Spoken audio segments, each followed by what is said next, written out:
प्रिय विद्यार्थियों, नमस्कार। आज हम लोग कक्षा 12 भौतिकी विज्ञान के प्रकाशिकी के अंतर्गत आने वाले सभी महत्वपूर्ण प्रश्नों का इस वीडियो में अध्ययन करेंगे। आइए चलते हैं पहले प्रश्न की तरफ। पहला प्रश्न हमारा कह रहा है, किसी माध्यम में प्रकाश की चाल 1.5 × 10⁸ मीटर प्रति सेकंड है। इस माध्यम से वायु में जाने वाली किरण के लिए क्रांतिक कोण कितना होगा। प्रश्न एक बार फिर से समझ लेते हैं। क्या कह रहा है, किसी माध्यम में प्रकाश की चाल 1.5 × 10⁸ मीटर प्रति सेकंड है। इस माध्यम से वायु में जाने वाली किरण के लिए क्रांतिक कोण कितना होगा। तो आइए पहले हम क्या है, वायु में प्रकाश की चाल लिख लेते हैं। सवाल को कैसे हल करते हैं लिख लेते हैं। क्या क्या दिया है हमको, दिया है माध्यम में प्रकाश की चाल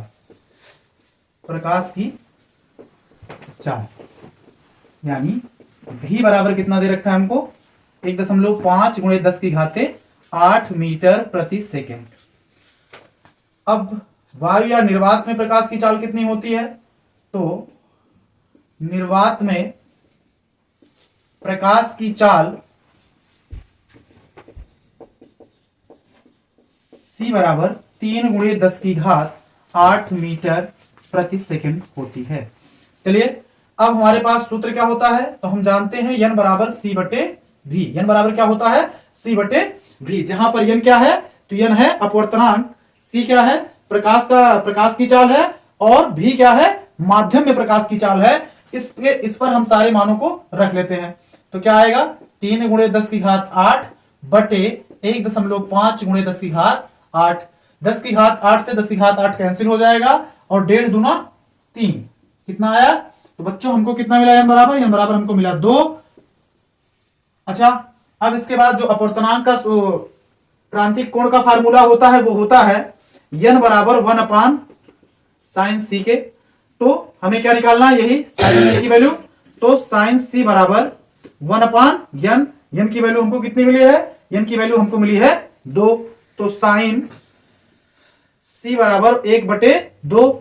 तो sin c बराबर 1/2 किसकी वैल्यू होती है, sin 30 की। तो हमारे पास c बराबर कितना आ गया, 30 डिग्री।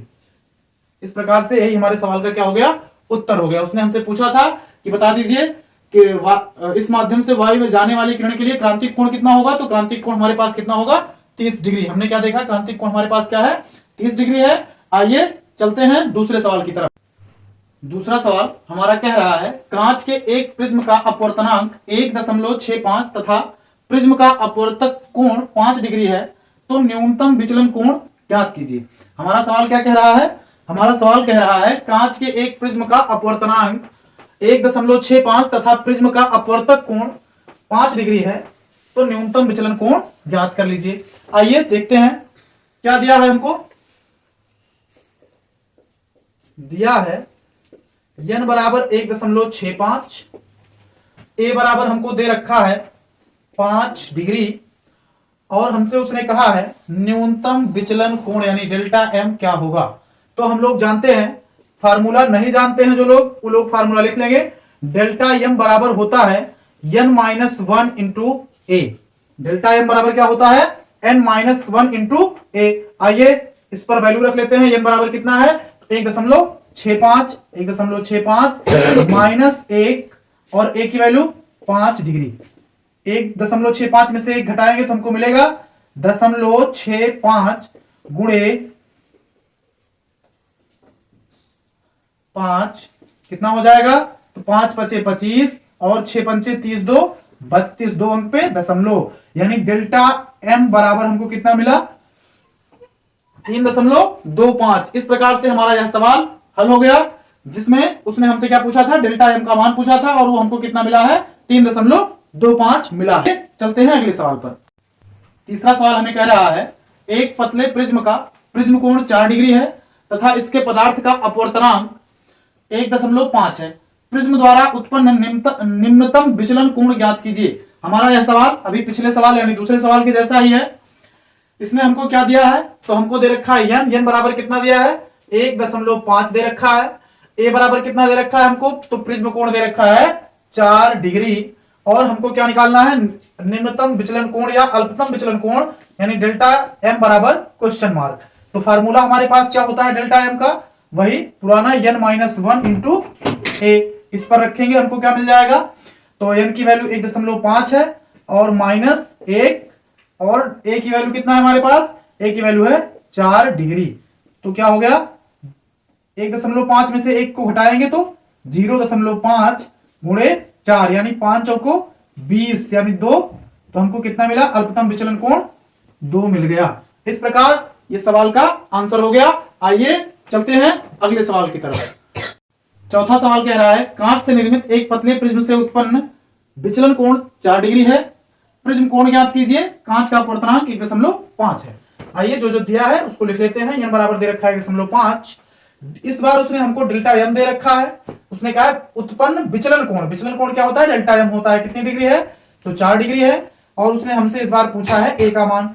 तो हम लोग जानते हैं डेल्टा एम बराबर n-1 इंटू ए, तो डेल्टा एम का मान रख लेते हैं, कितना है 4 डिग्री, n का मान 1.5 -1 और a की वैल्यू हमको ज्ञात करनी है, 4 0.5 a और a बराबर 4/0.5, भाग देंगे तो ऊपर नीचे 10 से गुणा कर लीजिए, दशमलव हटाने के लिए क्या मिल गया हमको, 4 धाम में 40/5, 5 अठे 40, a की वैल्यू हमको क्या मिली, तो a की वैल्यू हमको मिली बच्चों 8 डिग्री, कितनी मिल गई, 8 डिग्री। यही हमारा क्या है, प्रिज्म कोण है। इस प्रकार से चौथा सवाल हमारा पूरा हो जाता है।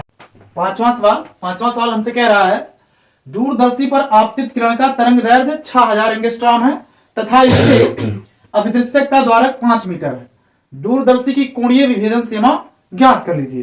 तो आइए सवाल को देखते हैं, इस सवाल को हम लोग कैसे हल करेंगे, जब पेपर में आ जाएगा तो हमको क्या दे रखा है उसने, तो हमको दे रखा है तरंग दैर्ध्य यानी लेमडा बराबर कितना दे रखा है, 6000 एंगस्ट्रॉम, इसको बदलेंगे 10 की घात में तो क्या हो जाएगा, 6000 को हम लिख सकते हैं 6 × 10 की घात 3, और एक एंगस्ट्रॉम की वैल्यू होती है 10 की घात -10, यानी क्या आ गया हमारे पास 6 × 10 की घात -7, और उसके बाद उसने हमको दे रखा है द्वारक, किसका, अदृश्यक लेंस का द्वारक कितना, यानी स्मॉल d बराबर 5 मीटर, क्या दे रखा है हमको 5 मीटर। चलिए उसने हमसे कहा है कोणीय विभेदन सीमा, यानी उसने हमसे क्या पूछा है, d थीटा पूछा है, तो निकाल लेते हैं। d थीटा का सूत्र क्या होता है बच्चों, तो वो होता है 1.22 लेमडा बटे स्मॉल d। जिनको नहीं याद होगा वो लोग सूत्र जरूर याद कर लेंगे। सूत्र क्या है, d थीटा बराबर 1.22 लेमडा बटे d। तो चलिए फार्मूले में सब कुछ रख लेते हैं, 1.22 गुणे लेमडा की वैल्यू कितनी है हमारे पास, तो हमारे पास वैल्यू है 6 × 10 की घात -7 बटे d की वैल्यू कितना है, तो वो है हमारे पास 5। दोनों का गुणा करेंगे तो क्या मिल जाएगा हमको, चलिए गुणा कर लेते हैं 1.22 का 6 से, तो 6 दूनी 12, 6 दूनी 12 1 13, 6 का 6 1, 7.32 गुणे 10 की घात -7 बटे 5, 5 से भाग करेंगे, 5 एकम 5, 2 7, 5 चौके 20, 3 23, 5 छके 30, 2 32 और 0 यानी 5 चौके 20 गुणे 10 की घात -7। हमारे पास डी थीटा कितना आ गया, तो बच्चों डी थीटा हमारे पास आया 1.464 गुणे 10 की घात -7। ये हमारी क्या हो गई, दूरदर्शी की कोणीय विभेदन सीमा हो गई। इस प्रकार हमारा पांचवा सवाल पूरा हो जाता है। अगला सवाल हमारा कह रहा है, उत्तल लेंस की फोकस दूरी 10 सेंटीमीटर है तथा अवतल लेंस की फोकस दूरी 50 सेंटीमीटर है, दोनों लेंस संपर्क में रखे हैं, इस संयोजन से 25 सेंटीमीटर की दूरी पर वस्तु रखी है, वस्तु के प्रतिबिंब की स्थिति ज्ञात करनी है। तो आइए देख लेते हैं सवाल कैसे हल होगा। तो हम जानते हैं कि उत्तल लेंस की फोकस दूरी क्या होती है, धनात्मक होती है, इसको मान लेते हैं f1। तो लिखेंगे कि दिया है, क्या दिया है, f1 यानी उत्तल लेंस की फोकस दूरी है ये, उत्तल लेंस की, ठीक है, कितना है 10 सेंटीमीटर है। और उसके अलावा उसने हमको क्या दिया है, अवतल लेंस के लिए यानी f2 बराबर 50 सेंटीमीटर, लेकिन ये क्या होती है हमारी माइनस में होती है। दोनों लेंस साथ में रखे हैं तो इसका संयोजन का सूत्र होता है, यानी संयुक्त फोकस दूरी का जो सूत्र होता है, संयुक्त फोकस दूरी 1/F बराबर क्या होता है हमारे पास 1/√2 F1 माइनस हो जाएगा, वैसे क्या होता है प्लस F2 होता है, तो यहां पर रखेंगे 1/F1 की वैल्यू 10 प्लस 1/- 50 रखेंगे, तो क्या हो जाएगा 1/10 माइनस 1/50।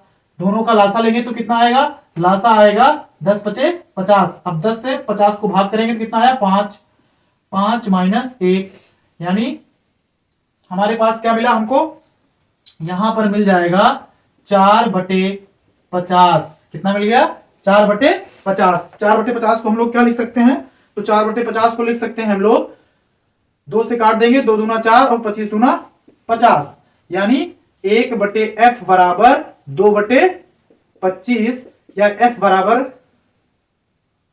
25/2। कोई मतलब नहीं है, 1/f बराबर ही रखते हैं, ऐसे ही f की वैल्यू भी नहीं निकालते हैं। 2/25 इतना हो गया। अब उसने कहा है कि इस संयोजन से 25 सेंटीमीटर की दूरी पर वस्तु रखी है, इतना हो गया हमारे पास। अब उसने हमको क्या दे रखा है, अब फिर लिखेंगे दिया है, क्या दे रखा है बच्चों, तो हमको दे रखा है वस्तु की दूरी, यानी लेंस से वस्तु की दूरी, और वो क्या होती है, वो होती है u। अब u बराबर उसने हमको कितना दे रखा है, तो उसने कहा कि u बराबर हमारे पास है 25 सेंटीमीटर। u बराबर कितना सेंटीमीटर, 25 सेंटीमीटर, और ये कितना होगा -25। अब उसने हमसे कहा है भैया कि फाइंड कर लीजिए v की value is equal question mark. अब ये है क्या, तो ये है लेंस, और लेंस के लिए फार्मूला होता है 1/f बराबर 1/v माइनस 1/u। क्या होता है फार्मूला हमारे पास, 1/v माइनस 1/u होता है। चलिए सबका फार्मूला मान रख लेते हैं, तो 1/f बराबर कितना है हमारे पास, ये 2/25 है। v की वैल्यू हमको निकालनी है, u की वैल्यू कितना 25, इतना हो गया। आइए आगे बढ़ते हैं इसमें, 1/v बराबर, अभी नहीं लिखते हैं, इससे पक्षांतर कर लेते हैं, पक्षांतर करने पर, ठीक है, पक्षांतर करेंगे तो क्या मिल जाए, चलिए पक्षांतर ही कर लेते हैं, माइनस माइनस से हो जाएगा प्लस, और 1/v बराबर 2/25 माइनस 1/25 कितना मिलेगा हमको, 1/v बराबर 2 में से 1 जाएगा, 1/25, और v बराबर हमको मिल गया 25। कितना मिला 25, यानी वस्तु से प्रतिबिंब की स्थिति कितनी है 25 सेंटीमीटर, यानी हमारा जो प्रतिबिंब बनेगा वो कितनी दूरी पर बनेगा 25 सेंटीमीटर पर बनेगा। आइए सवाल को एक बार फास्ट रिवाइज कर लेते हैं। उसने हमसे क्या कहा था कि उत्तल लेंस की फोकस दूरी 10 सेंटीमीटर है, अवतल लेंस की फोकस दूरी -50 सेंटीमीटर है। अवतल लेंस की फोकस दूरी क्या होती है, माइनस होती है, इसलिए हमने रखा -50। संयुक्त फोकस दूरी का फार्मूला क्या होता है, 1/f बराबर 1/f1 प्लस 1/f2। हमने रखा 1/10 प्लस 1/-50 प्लस माइनस माइनस हो गया, 10 और 50 का लासा लेने पर क्या आया 50। 10 से 50 को भाग करेंगे 5 आया, 5 से 1 में गुणा यानी 5, 5 माइनस 1 बराबर 4/50। 2 से काट दिया गया, 2 दूनी 4 और 2 25 धामा 50, वो सॉरी 2 25 में 50 हो गया, ये कितना है हमारा 25 है। आइए 1/f बराबर हमको क्या मिला 2/25 मिला। उसके बाद उसने कहा कि इस संयोजन से कितनी दूरी पर 25 सेंटीमीटर की दूरी पर कोई वस्तु रखी है, हमने क्या ले लिया u बराबर -25 हो गया। उसने कहा बता दीजिए कितनी दूरी पर हमारा क्या बनेगा प्रतिबिंब बनेगा। तो प्रतिबिंब बच्चों कितनी दूरी पर बनेगा, इसके लिए हम क्या सूत्र लगाएंगे, लेंस का सूत्र। लेंस का सूत्र क्या है 1/f बराबर 1/v माइनस 1/u, यानी 2/25 बराबर 1/v minus 1/-25, minus minus plus हो जाएगा, पक्षांतर कर लेंगे तो यहां पर क्या हो जाएगा 1/v बराबर 2/25, और पक्षांतर करने पर ये जो प्लस 1/25 था ये क्या हो जाएगा -1/25। जब घटाएंगे तो क्या मिलेगा, 2 में से 1 निकल जाएगा, हमको मिलेगा 1/25। पलट देंगे, v बराबर क्या मिल गया 25 सेंटीमीटर। इस प्रकार ये सवाल क्या हो गया पूरा। ये अगला सवाल कह रहा है एक उत्तल लेंस के, यानी उत्तल लेंस के प्रत्येक वक्र पृष्ठ की त्रिज्या 20 सेंटीमीटर है तथा लेंस के माध्यम का अपवर्तनांक 1.5 है। यदि लेंस को निम्नलिखित चित्र में AB के अनुदिश काट दिया जाए तो नए प्रत्येक लेंस की फोकस दूरी क्या होगी। उसने हमसे कहा है कि इस जो लेंस हमारा दिख रहा है इसको AB के अनुदिश काट दिया जाए। कैसे काट दिया जाए, AB के अनुदिश, चलिए काट देते हैं जैसे उसने हमसे कहा है, काट दिया जाए तो प्रत्येक लेंस की फोकस दूरी क्या होगी? हमने क्या किया, लेंस को काट दिया है। किसके अनुदिश काट दिया गया है? AB के अनुदिश काट दिया गया है। तो चलिए देख लेते हैं क्या होता है। क्या क्या दे रखा है उसने? उसने हमसे कहा प्रत्येक की फोकस दूरी, तो भैया R1 बराबर उसने हमको दे रखा है, कितना है? 20 सेंटीमीटर है। कितनी है? R1 बराबर 20 सेंटीमीटर है। प्रत्येक वक्र पृष्ठ की त्रिज्या जो है वो कितनी है? R2 बराबर क्या हो जाएगा फिर? तो R2 बराबर होगा यहां पर अनंत। R2 बराबर कितना? अनंत हो जाएगा। दूसरी वक्रता त्रिज्या क्या हो जाएगी हमारी? अनंत हो जाएगी। उसने n बराबर हमको दे रखा है, n बराबर कितना है हमारे पास? 1.5 है। n बराबर कितना दे रखा है बच्चों? 1.5। तो हमारे पास सूत्र क्या होता है फोकस दूरी का काटने पर? यानी 1/f बराबर n-1 इंटू बड़े ब्रैकेट में 1/f1 माइनस 1/f2 होता है। इस सूत्र पर हम अपना सवाल हल कर लेंगे। आइए, n बराबर कितना है? 1.5 है, माइनस 1 इंटू 1/f1 बराबर कितना है? सॉरी, 1/f1 नहीं होगा यहां पर, 1/r1 और r2 होता है। सुधार कर लेंगे इस फार्मूले में। क्या होता है? 1/r1/r2। 1/r1 कितना है हमारे पास? तो 1/r1 बराबर है 20 माइनस 1/इनफाइनाइट। अब इसको हम लोग क्या करेंगे? हल करेंगे। देख लेते हैं क्या आता है। 1.5 में से 1 घटाएंगे तो क्या मिल जाएगा? यानी ये मिलेगा हमको 0.5 और गुणे 1/20 में से हमको घटाना है 1/इनफाइनाइट। क्या घटा देना है? 1/इनफाइनाइट। तो चलिए 1/20 माइनस 1/इनफाइनाइट की वैल्यू होती है 0, 0 घटाएंगे वही आ जाएगा 0.5/20। किसकी वैल्यू है ये हमारे पास? 1/f की। तो f बराबर क्या हो जाएगा? 20/0.5। 10 से गुणा कर लेंगे ऊपर नीचे। कितना मिल गया बच्चों? 200/5। यानी f बराबर हमारे पास कितना आया? 5 चौको 20, 40। कितना आ गया? 40 सेंटीमीटर। ये उसने कहा था इसके अनुदिश काटने पर। चलिए, इस प्रकार से हमारा यह सवाल क्या हो गया? पूरा हो गया। ये सवाल कह रहा है एक प्रिज्म का अपवर्तक कोण 60 डिग्री है। जब प्रकाश किरण 45 डिग्री पर आपतित होती है तो अल्पतम विचलन होता है। अल्पतम विचलन कोण ज्ञात कीजिए। आइए, जो जो हमको दे रखा है वो हम लिख लेते हैं। उसने हमसे क्या पूछा है? अल्पतम विचलन कोण। उसने क्या दे रखा है हमको? अपवर्तक कोण ए बराबर 60 डिग्री दे रखा है। आपतन कोण यानी आई बराबर हमको दे रखा है कितनी डिग्री? 45 डिग्री दे रखा है बच्चों। उसने हमसे पूछा है डेल्टा एम। डेल्टा एम बराबर कितना? Question mark. यही तो हमको निकालना है। आइए, फार्मूला क्या होता है तो हम जानते हैं। अगर हमको आपतन कोण दिया हो तो आपतन कोण का फार्मूला होता है a प्लस डेल्टा एम बटे 2। यही तो फार्मूला होता है। आई बराबर a प्लस डेल्टा एम बटे 2। तो सबकी वैल्यू रख लेते हैं। आई की वैल्यू हमारे पास है 45 degree. 45 degree plus a plus delta M. A की वैल्यू हमको दे रखी है कितनी degree? 60 degree. 60 degree plus delta M बटे 2। अब इधर से क्या करेंगे? तिरछा गुणा कर लेते हैं किसमें? 45 में। तो 45 दूना 90 गुणा क्या होगा? 45 गुणे 2 बराबर 60 प्लस डेल्टा एम। 45 दूना हमको क्या मिला? 90 मिल गया। 90 बराबर 60 डिग्री प्लस डेल्टा एम। पक्षांतर करेंगे हम लोग। डेल्टा एम बराबर कितना? 90 माइनस 60 डिग्री। और यही डेल्टा एम बराबर क्या आ गया हमारे पास? 30 डिग्री। यानी अल्पतम विचलन कोण हमको क्या मिल गया? 30 डिग्री। एक बार फिर से फास्ट रिवाइज कर लेंगे सवाल का हम लोग। अल्पतम विचलन कोण हमको मिला है 30 डिग्री। ए बराबर दे रखा था कितना? 60 डिग्री। आई बराबर 45 डिग्री। डेल्टा एम बराबर पूछा था। हम लोग आई का फार्मूला जानते थे, आई बराबर ए प्लस डेल्टा एम बटे 2। तो हमने क्या लिखा? आई का मान 45 डिग्री रख लिया। ए का जो दिया हुआ था 60 डिग्री और ये डेल्टा एम बटे 2। 2 का तिरछा गुणा कराया। 45 दूना 90 प्लस 60 प्लस डेल्टा एम। पक्षांतर किया गया। 60 में से 90 घटाया गया और क्या मिल गया? डेल्टा एम बराबर 30 डिग्री। इस प्रकार ये हमारा सवाल क्या हो गया? पूरा हो गया। आइए चलते हैं अगले सवाल पर। अगला सवाल कह रहा है फ्लिंट कांच के लिए बैगनी, पीले तथा लाल रंगों के प्रकाश के लिए अपवर्तनांक क्रमशः 1.632, 1.620 तथा 1.613 है। कांच के पदार्थ की वर्ण विक्षेपण क्षमता ज्ञात कीजिए। आइए, हम लोग क्या ज्ञात करना है हमको? कांच के पदार्थ की वर्ण विक्षेपण क्षमता यानी ओमेगा हमको ज्ञात करना है। हमको क्या क्या दे रखा है? तो हमको दे रखा है एन भी, यानी बैगनी रंग के कांच का अपवर्तनांक कितना है? 1.632 है। और उसके बाद क्या दे रखा है? एन वाई कितना है हमारे पास? 1.620 तथा हमको क्या दे रखा है? एन आर बराबर कितना है हमारे पास, तो 1.613। हमको क्या क्या दे रखा था उसने, जो जो हमको दे रखा था वो हमने क्या किया है, लिख लिया है। हमको दिया था फ्लिंट कांच के लिए, तो उसको हम लोग देख लेते हैं क्या क्या दिया है। इतना दिया था बैगनी रंग के लिए, पीले रंग के लिए और लाल रंग के लिए।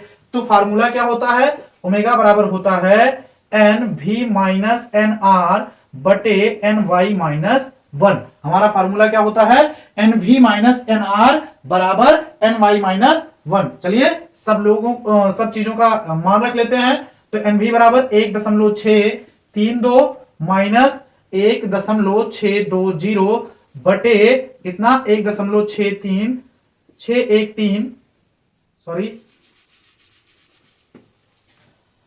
भाई मान रखने में गलती हो गई है। एन आर यानी कितना 1.613 बटे एन वाई 1.620 माइनस 1। घटाएंगे क्या आ जाएगा, तो 12 में से 3 जाएगा तो 9 आएगा, और 2 में से 1 जाएगा तो 1 आ जाएगा, और 1.6 से 1.6 गया कोई मतलब नहीं, हमको 6 में से 6 गया 0 मिल गया, दशमलव लगा है यहाँ पे, और घटाएंगे तो 0.620। 3 अंक पे दशमलव है, इनको ऐसे ऐसे ऐसे ऐसे इरेज कर देंगे यानी खत्म। तो ओमेगा बराबर क्या मिल गया हमको 19/620। ओमेगा बराबर क्या मिला 19/620। अब इसी का मान हम निकाल लेंगे कैसे, भाग देकर के बाएं पेज पर।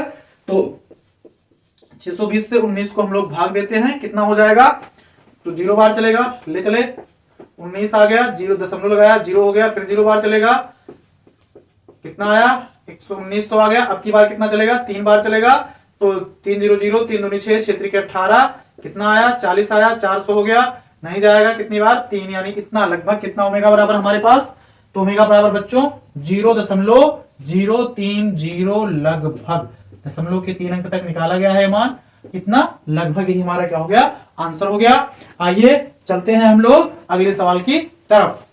एक दूर दृष्टि दोष वाले मनुष्य का निकट बिंदु आंख से 150 सेंटीमीटर पर है, अर्थात 150 सेंटीमीटर दूरी पर स्थित किसी वस्तु को देख सकता है। यदि वह 25 सेंटीमीटर दूर स्थित वस्तु को पढ़ना चाहता है तो उसे कैसा तथा कितनी फोकस दूरी का लेंस लगाना होगा। निकट बिंदु क्या है 150 सेंटीमीटर पर है, और वो आदमी क्या चाहता है 25 सेंटीमीटर पर कोई किताब रख करके पढ़ना चाहता है। तो चलिए u बराबर कितना है हमारे पास, तो भैया u बराबर हो जाएगा हमारे पास क्या 25 सेंटीमीटर, और क्या दे रखा है उसने v बराबर कितना 150 सेंटीमीटर। f बराबर हमारे पास होना चाहिए क्या, क्वेश्चन मार्क। उसने हमसे क्या पूछ रखा है कि आप बता दीजिए कितनी दूरी की फोकस दूरी का लेंस लगाना होगा। अच्छा, उत्तल लेंस के लिए हम जानते हैं ये वस्तु की स्थिति और प्रतिबिंब की स्थिति दोनों क्या होते हैं, माइनस में होते हैं, तो इसलिए दोनों क्या हो जाएंगे, माइनस में हो जाएंगे। चलिए लेंस का फार्मूला लगा लेते हैं, क्या होता है 1/f बराबर 1/v माइनस 1/u। तो 1/v की वैल्यू हमारे पास कितनी है -150, और माइनस इधर कितना 1/-25। तो बच्चों क्या हो जाएगा 1/150, इसमें -150 माइनस माइनस प्लस 1/25। 150 और 25 का लासा लेंगे, कितना आएगा 150 आ जाएगा, -1 प्लस 25 छक्के 150, कितना आ गया हमारे पास, ये आया -1+6। किसकी वैल्यू है ये 1/f की। तो निकाल लेते हैं क्या हो जाएगा, ये घटाएंगे तो 1/f बराबर 5/150 आया, और पलट लीजिए f बराबर क्या हो जाएगा 150/5, यानी f बराबर +30 डिग्री, कितना सॉरी +30 आ गया, यानी 30 सेंटीमीटर फोकस दूरी वाले उत्तल लेंस का, किसका उत्तल लेंस का उसे प्रयोग करना होगा, क्योंकि उत्तल लेंस की फोकस दूरी क्या होती है, धनात्मक होती है। इस प्रकार से हमने आज 10 सवाल हल किए हैं इस पार्ट से, ये 13 नंबर का पार्ट है हमारा, और इसके अन्य सवाल जो है हम लोग वीडियो के अगले भाग में, जितने भी इंपॉर्टेंट सवाल हैं सब कल देखेंगे अगले भाग में। तो मिलते हैं अगले वीडियो में। अगर आज आपको ये क्लास अच्छी लगी हो तो चैनल को सब्सक्राइब करें, वीडियो को लाइक करें, और ज्यादा से ज्यादा अपने मित्रों में शेयर करें। बहुत बहुत धन्यवाद।